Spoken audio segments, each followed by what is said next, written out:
voltando a gravar. Beleza. Sobre Cush, antes de encerrar, tem uma coisa muito importante sobre a cultura e religião deles. Por quê? A gente sabe que, por exemplo, os sacerdotes em Cush eram muito importantes. Mas tem uma coisa, um detalhe muito interessante e importante. Como eles eram muito próximos ao Egito e tiveram todo aquele rolê de uma hora tá aqui, outra hora tá lá, uma hora o Egito conquista, outra hora Cush conquista. Em termos gerais, a cultura e a religião deles era bastante egipcianizada. Ou seja, tinha muita influência egípcia do Egito nessa região. Exemplo, os deuses que eles cultuavam. A gente conhece templos em Napata mesmo tem, aquela segunda cidade. Alguns deles eram feitos para deuses egípcios e outros eram feitos para deuses locais, deuses da própria Núbia. E eles coexistiam. Assim, eram templos que eram importantes, os dois, para os reis e rainhas de Cush. Então, eles vão cultuar boa parte de deuses egípcios. Eles vão usar uma forma de língua egípcia. Se vocês olharem, por exemplo, fotos na internet de Napata, vocês vão ver várias pequenas pirâmides. É horrível, né? Mas tudo bem. Várias pequenas pirâmides. Melhorou. Porque em Napata, principalmente, eles adotaram a pirâmide, aquelas pirâmides de Gizé e tudo mais, e faziam pirâmides pequenas para servirem de túmulos para os reis e pessoas importantes. E essas pirâmides pequenas existem até hoje. Não são pirâmides grandes como a do Egito, de metros e metros de altura. Mas eram pirâmides, acho que tem 1 ou 2 andares de altura, não estou certo agora. Pirâmides menores, mas com óbvia influência egípcia. Então eles foram egipcianizados em grande medida, ou seja, eles adotaram boa parte da cultura egípcia. Não toda. Não toda. Eles tinham coisas mais deles. Deuses deles, língua deles, práticas deles. Mas, ao mesmo tempo, tinha muita coisa egípcia. E ali ficou existindo essa coisa toda. Tá? O reino de Cush, capital em Meroé, teve aquelas rainhas poderosíssimas, não sei o quê. É mais ou menos tamanho de uma casa, isso. Ele durou até o século IV depois de Cristo, da Era Comum, né? Por quê? Nesse século IV depois de Cristo, a Núbia é conquistada por um outro império, o Império de Axum, que nós vamos ver agora. Eu adoro esse império, gosto pra caramba dele. Por quê? Vamos situar. Axum existiu. Yeah, please.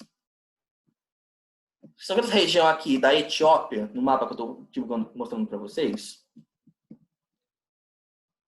Axum surge mais ou menos aqui, no norte da Etiópia. Beleza. Surge aqui no norte da Etiópia. Só que começa como um reino, bonitinho. Mas ele se expande. Então ele vai conquistar sul, essa região aqui toda, aqui da Eritreia, vai conquistar até territórios aqui, do outro lado do Mar Vermelho. Eles vão cruzar isso aqui, vão conquistar territórios aqui e vão conquistar o Sudão. Na prática, o livro de vocês está mostrando só isso aqui de território. Na prática, o império era bem grande. O império de Axum, no ápice dele, era basicamente isso aqui tudo, que eu estou circulando aqui. Foi um império muito poderoso, muito rico, e que, assim, foi tão poderoso que rivalizou na época que ele existiu, com os maiores impérios da antiguidade. Esse Axum foi tão poderoso, tão rico, tão forte, que os demais consideravam como, da época, enquanto ele existiu, como uma das maiores civilizações daquele tempo. Vamos parar um pouquinho. Por que ele era tão poderoso e rico assim? Primeiro, além de ter o solo fértil para plantio,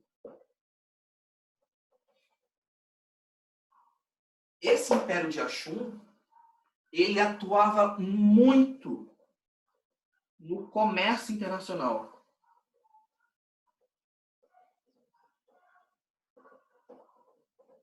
Ou seja, em Axum, no litoral desse lugar,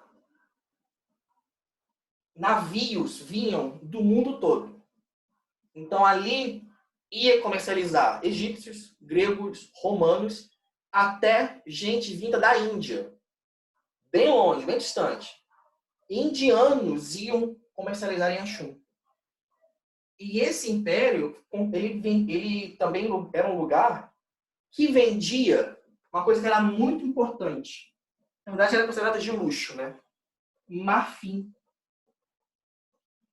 Para quem não sabe, até hoje, marfim é um material precioso, é um material de luxo.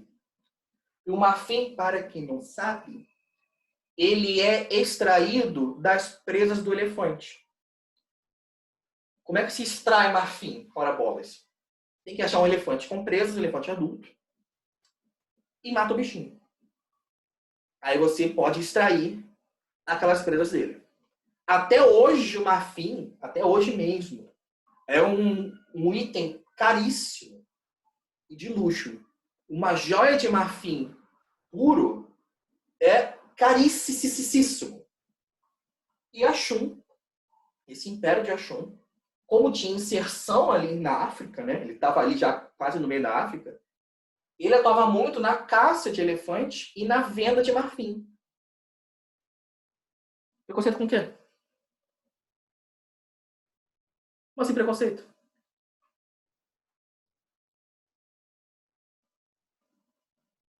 Não entendi, Júlia.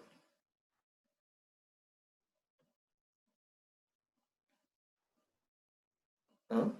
Tá, não vou falar nada. Enfim. Voltando. Então, como eles extraíam marfim e vendiam, eles conseguiram se tornar muito fortes economicamente e militarmente também.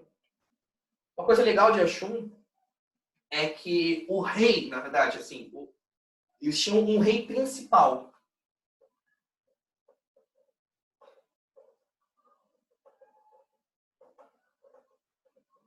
E esse rei principal comandava reis menores. Ou seja, eles conquistavam um lugar, eles mantinham o rei do lugar, mas esse rei do lugar ficava como súdito do rei principal, que é chamado Rei dos Reis. Olha, tem uma boa pergunta. Tem muitos lugares, sim, que proíbem o comércio de marfim e a extração de marfim. Por quê? O comércio de marfim, eu não sei a situação dos elefantes atualmente, para te falar. Mas eu chutaria que os elefantes estão tipo, a um passo de serem ameaçados de extinção por causa do comércio de marfim. Ano passado, por exemplo, estava lendo uma matéria sobre como na China o marfim, por exemplo, ele é comercializado. E o que estavam fazendo para conseguir vender marfim para a China? Eles estavam desenterrando fósseis de mamute e extraindo marfim das presas dos fósseis de mamute para poder vender marfim. E também deu outra treta, outra história. Mas voltando aqui. Quando a Ashmun conquistavam um lugar, eles não expulsavam o rei desse lugar, mantinham o rei. Mas esse novo rei virava súdito do rei principal, o rei dos reis. E isso fazia com que, quando Ashum ia para a guerra com alguém, ele contava com o exército desse cara, mas de todos os outros. Então, quando o Ashum ia para a guerra, era uma guerra e tanto. Era muita gente mobilizada para a guerra. Era muita força militar. Eles tinham um poder militar muito grande. Muito, muito grande mesmo. Somando tudo, solo fértil, comércio internacional, eles eram fortes economicamente e fortes militarmente.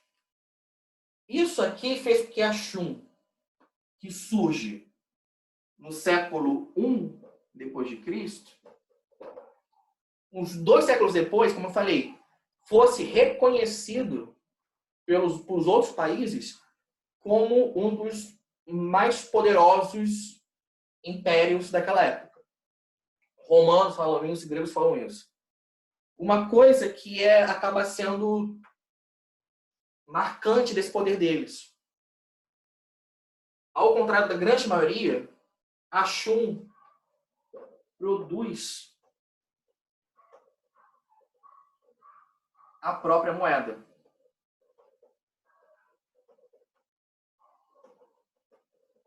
O que isso quer dizer? O que isso tem de importante?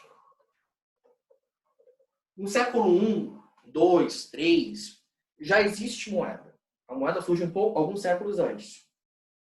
Só que era comum usar moedas dos lugares que eram mais poderosos.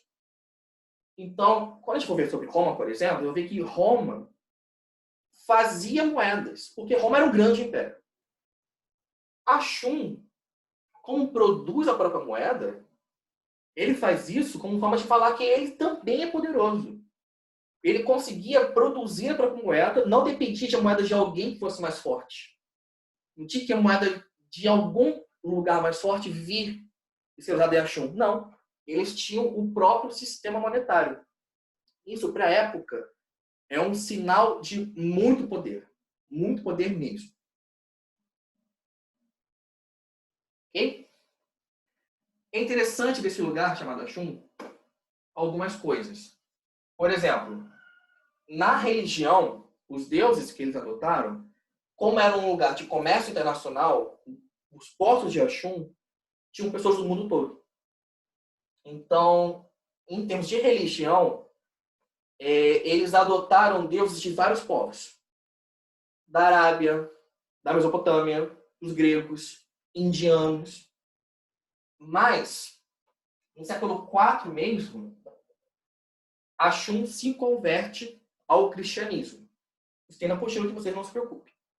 Ashum se converte ao cristianismo. Tá?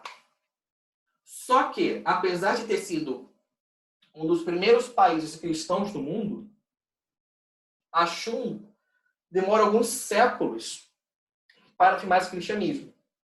E, inclusive, eu estava estudando sobre isso esse fim de semana, parece que em algumas regiões da África, até recente, esses deuses antigos ainda eram cultuados. Ou seja, esses cultos mais antigos resistiram durante séculos e séculos e séculos nessa região. E também é interessante ver que Ashum produziu um alfabeto e uma língua que são usados até hoje. Até hoje. Eles produziram um alfabeto e uma língua que se chama... O nome é bem feio. Ge'ez. Ge'ez. Hoje, esse alfabeto e essa língua são oficiais na Etiópia. E o bagulho é difícil de aprender, viu? Uma vez eu estava conversando com uma pessoa que é de lá, isso, depois de Cristo. Enfim, ela me mostrou como é esse alfabeto. É difícil. É uma língua difícil de aprender. Uma língua difícil de ser, enfim, de estudar, de aprender em si. Mas até hoje é usado. Olha que legal. Quando que Ashum chega ao fim? Na verdade, apesar do Império ter se enfraquecido com os séculos, Ashum só vai realmente chegar ao fim em 1935. Que Axum realmente chega ao fim. Ou seja, de todos, foi o que mais durou. Tá? Na verdade, em 35, Axum, já com o nome de Etiópia, é conquistada pela Itália. E outra história, outro rolê. Mas, apesar de ter sido enfraquecido, então, Axum dura quase 2.000 anos. Foi conquistada só recentemente. Isso aqui está no século XX. Tá? Quase a Segunda Guerra Mundial.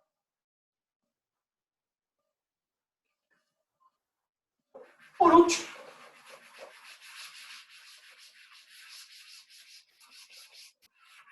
é a mais fofinha de todas,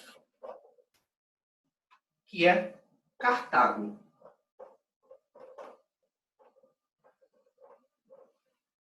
Cartago, voltando para o mapa, vou situar vocês. Yeah, please. Cartago está mais ao norte. Nessa mapa, no mapa não dá para ver direito. Mas aqui, bem no norte, vocês estão vendo aqui Tunísia. Sai daí, minha filha. Aqui, bem no norte da Tunísia, tem a capital atual deles, chamada Tunis. Bem no norte mesmo, aqui no mar. Essa Tunis, na atual Tunísia, nessa época que eu estou falando aqui, na antiguidade, era a cidade de Cartago. Cartago, ela viveu antes de Axum e de Meroé. Ela foi fundada entre os séculos 9 e 8 a.C. Fundada por quem? Pelos fenícios da aula passada. Eu mencionei Cartago na aula passada. Cartago foi uma colônia dos fenícios na África. Qual a importância desse lugar? Resumindo a epopeia toda, Cartago, vamos dizer que foi fundada nessa passagem aqui. Uns 300 anos depois, Cartago, que era uma cidade, foi no século V, por aí, aqui, uma grande potência mundial da sua época. Muito poderoso mesmo. Como? Comércio. E exército.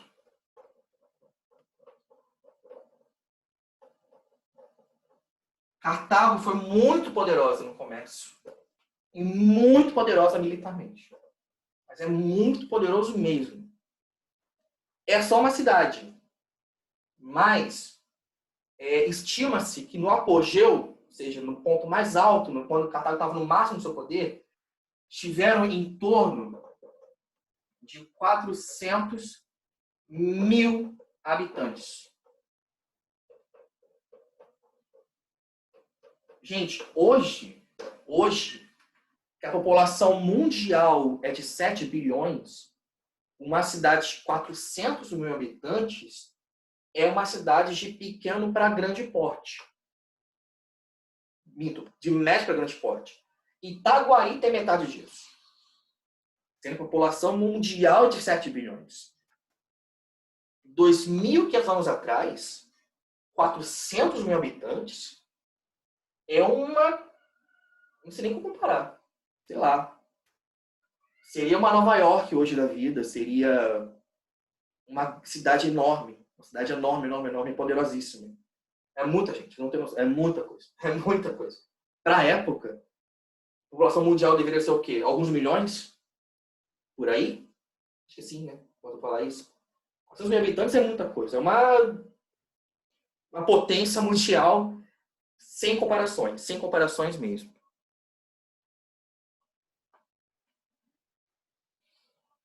Foi basicamente. A diferença de Cartago para Axum é que Cartago, ela nunca se tornou um império. Isso é importante. Cartago permaneceu sendo uma cidade.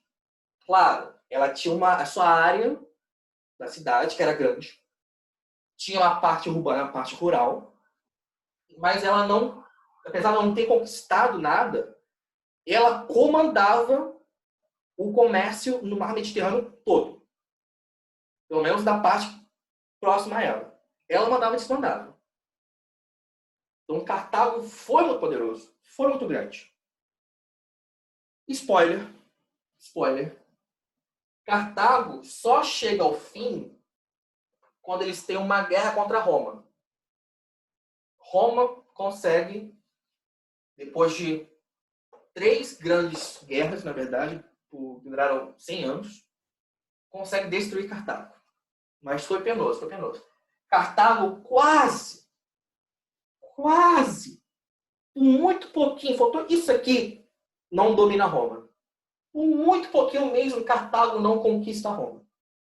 Mas, enfim, né? A história nos conta que foi o contrário. Roma conseguiu conquistar, dominar e destruir Cartago. Porque era tão grande que quando Roma começa a crescer, eles se chocam. Aí entra numa guerra bem intensa. Ok? Por hoje é só.